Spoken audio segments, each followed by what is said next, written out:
Well, welcome to the NASCAR podcast with Roy Jakers, myself, Steve Schweitzer of Velasco Press, and Bob Francis from GoFullThrottle.net. We're going to be talking some NASCAR today, and we're going to take it right from Bristol. Steve, you were at Bristol. You had the bird's eye view. What are your perceptions of the race and your racing experience? Well, I'll tell you, it was, Kyle Larson was great all weekend long, you know, 2-1-1. And he dominated both the Xfinity race and the Cup Series race. Um, I guess the interesting thing for me was that Saturday, in the Cup practice, and they were talking about they couldn't get 40 laps out of a set of tires in practice. That it was, they were worried it was going to be a disaster on Sunday. Now it's pretty cool Saturday. Warmed up a little bit on Sunday, but they had no issue with tires, and I don't know if that's was exciting for the fans as it was last spring. That's that's something that I think Bristol and NASCAR and Goodyear all need to work out because it is it can be a little bit boring when one guy leads 400 out of 500 laps. Yeah, how about you, Bob? You have the same perception, or you'd like to add to it? Well, I used to live in Roanoke, Virginia, and was at Bristol every time there was a race. So I've experienced it in person. This one I was watching on TV. And my perception is, boy, Cliff Daniels has nailed that setup. And you combine that with the driving talent of Larson, and you got the result you got. Like Steve, I heard all the rumbling and was monitoring the garage comments about the potential of tire degradation and that what that might lead to from a racing standpoint. So I was glad to see that was not the case. And you could, at least on the television broadcast, Roy, you could tell when they got into stage two and all the crew chiefs had a chance to look at the tires and see that, okay, it wasn't cording. We are going to be able to go. How much the pace picked up in that second stage. I did not find it boring. Whether Larson was dominating the front or he was slicing and dicing through traffic, that was exciting to watch. And nobody gave him a freebie. No. Every driver in that field was trying to stay on the lead lap or only be one lap down, and they did not pull aside and just let the leader through. It was exciting to watch Kyle do his thing, whether that was from the front or weaving through traffic, and how Denny Hamlin and the other top challengers, Ty Gibbs. I've been waiting all season for Gibbs to make a dominant appearance at the front and be a challenger. That was exciting to see Gibbs finish third. I agree with you, and I'll have more comments on that later, Steve. Yeah, I was just going to say it was. Larson could drive anywhere. He could drive the top of the track, middle of the track, bottom of the track. His car was set up perfectly, as Bob said.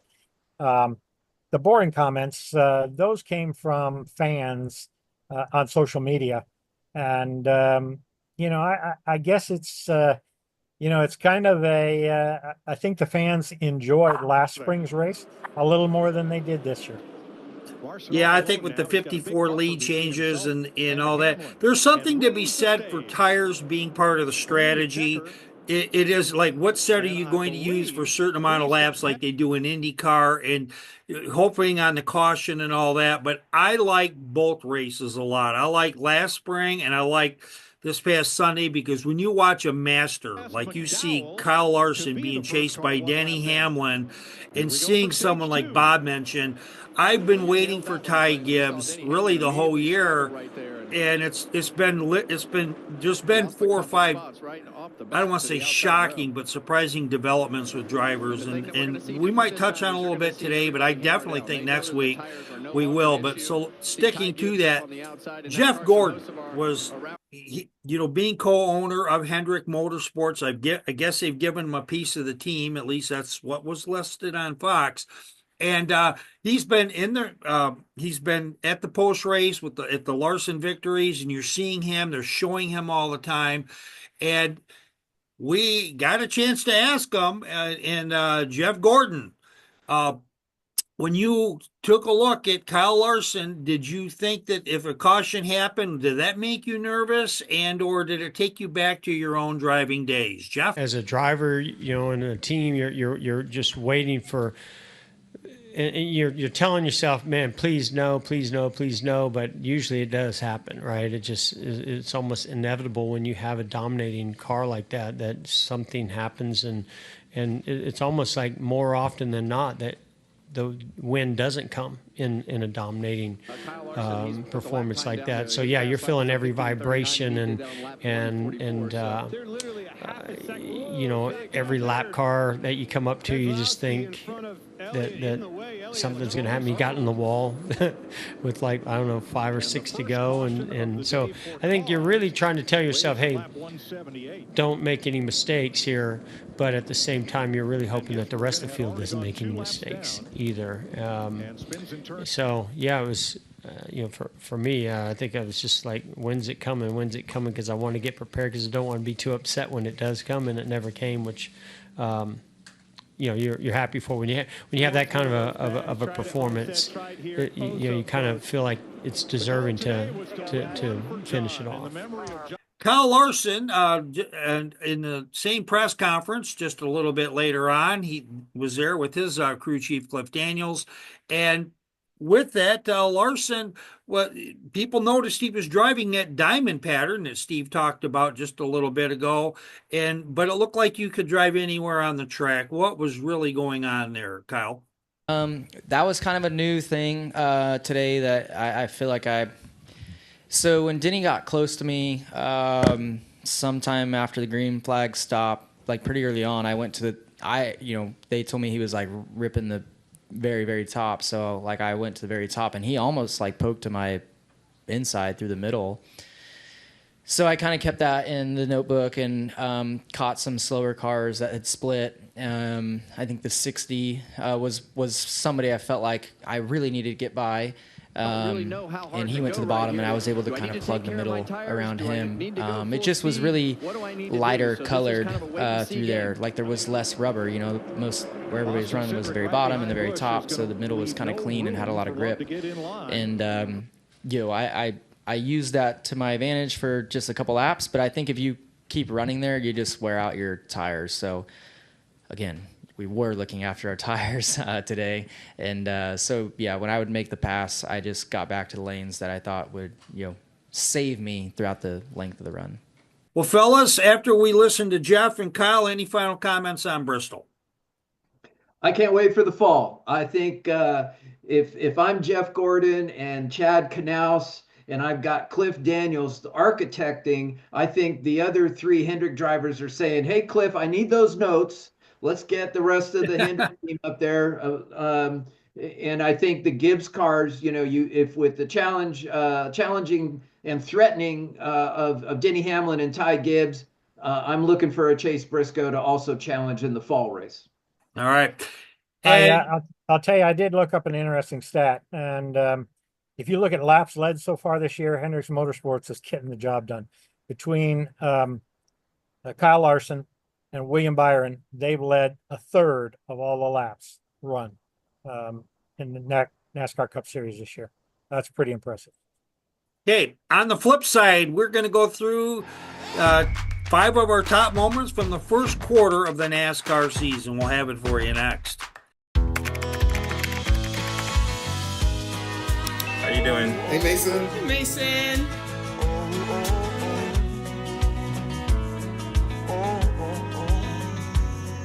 Thank you. A place to make my own. A place that I call home. This place that I call home. Number 5. Anybody want to start? As we're going to count 5 down to 1. I can start off if you like.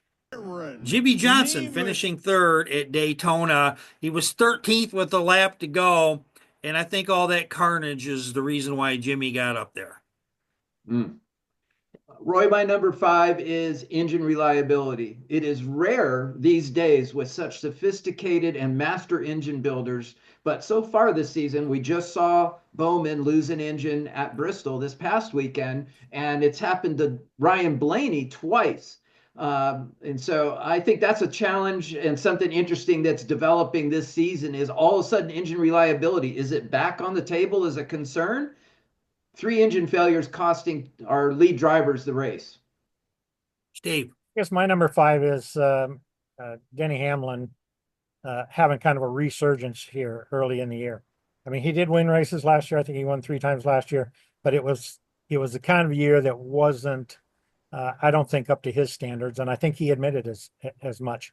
But man, he's got it going so far this year. Yeah, my number 4 moment on the season was the crash in the Daytona race. Joey Logano and Ryan Blaney, they had done so well in the race up to that point. It looked like Logano he had a shot. I mean, you can't ever say there's a guarantee at Daytona, just like Talladega. But I thought he might take it home, and that big crash was it's been kind of a synopsis of his whole season so far. He's 9th in points, but he just doesn't look the same as the guy last fall. My number 4 is the Larson bounce back. We saw that incident at Homestead, Miami, where he got tangled into the wall early in the race, like lap 3 or 4, sat in the garage for 100-something laps while they repaired the car, and then went back out to come back the very next week. And as Steve pointed out, get second in the truck race Friday night, dominate the Xfinity race on Saturday, dominate the Cup race on Sunday. That's a comeback. Steve? Well, my 2 through 4 would be Larson doing the triples this year. I mean, it's just been unbelievable. He didn't hit all 3 at either Bristol or at Homestead. And I'm sure that Kyle Busch is sitting there in his trailer watching that going, oh boy, I'm glad he didn't, tie my record of being the only one to do that.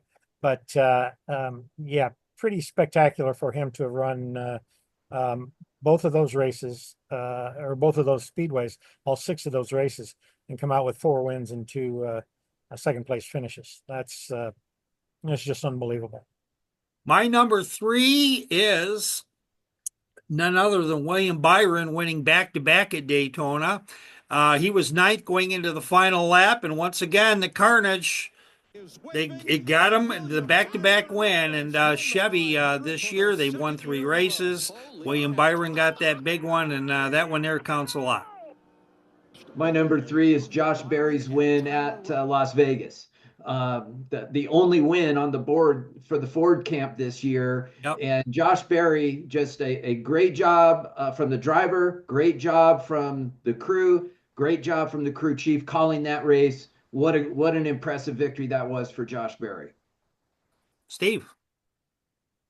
Yeah, Josh Berry's on my list too, but I kind of bumped him up to number 1. I think that was a huge win for the Wood brothers. It certainly was a big win for Ford. And for him to get his first, victory on the Cup circuit, that is, it's going to be interesting to watch them the rest of the year and how they attack the season. You got to get stage points, you got to get stage wins to build up your playoff point standings, and so how they go about attacking that, I think, is going to be. That'll be an interesting thing for the remainder of this year. Okay, so we don't run out of time. My number 2 is Kyle Larson. It's kind of a combo package award because not only, the doubles and winning all those races, but he's led almost 900 of the last 1,000 laps run at Bristol. Wow. And that's phenomenal. The guy, he's mastered the track, that's for sure. My number 2 is Joe Gibbs Racing reversing their policy on allowing their drivers to do series outside of NASCAR. To see Bell at at the sprint car races this year, and now Ty Gibbs joining in the high limit series. Really exciting. I think that promotes fans crossing over, dirt fans going back to the NASCAR tracks, and NASCAR fans going to more of the dirt races. I think it's a win-win for everybody. Agree with you. Steve? Already did my number one. Oh, okay. So I'll yeah, I guess you I'll did just your leave my countdown. number two vacant. So. All right. Then What's your my- number one, Roy?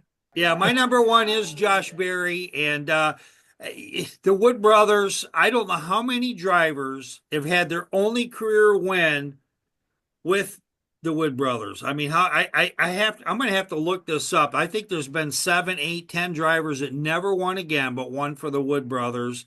And you got to root for these guys. Glenn, Leonard Wood, the whole crew, they come in to all the different press conferences and that all the time. They're just a class act, and anytime they get a chance to talk about Ford, they definitely represent very well. And of course, Josh Berry, hopefully we'll see him win a few more times, and he's Ford's only victor so far this year. I do think the number's 8, but don't bet on me. Is it 8? I think you're probably right. Well, Right. My number one is that JGR flipping the script on Hendrick Motorsports. Last year, with Byron winning the Daytona 500 last year, Hendrick led in the owners category almost the entire season. So far this season, Joe Gibbs Racing has 5 of the 9 wins, and Hendrick is trailing with 3 wins. I think that's exciting for the sport to see some more parity and a good challenge and a good battle between these top teams. Well, gentlemen, I think we're going to have to wrap it. I know we actually had a few more topics we wanted to get to, and we will do that next week. Both Steve and I are going to be at Talladega. You're going to be at Texas, and I'll let all our fans know that you can check out Steve Schweitzer at the Lasco Press. Give them your tag, Steve. TheLascoPress.com. Bob? I'm at gofullthrottle.net. You check that out. Also check out the fantasy racing information. This guy here, he's got it dialed down real good. And I'm Roy Akers with Skyview Sports, you see in the background. And we will look forward to catching everybody next week. And I'll tell you what, we have the very best coverage in NASCAR. Good night, and thanks a lot, gentlemen. Thanks, Bob. Thanks, Roy.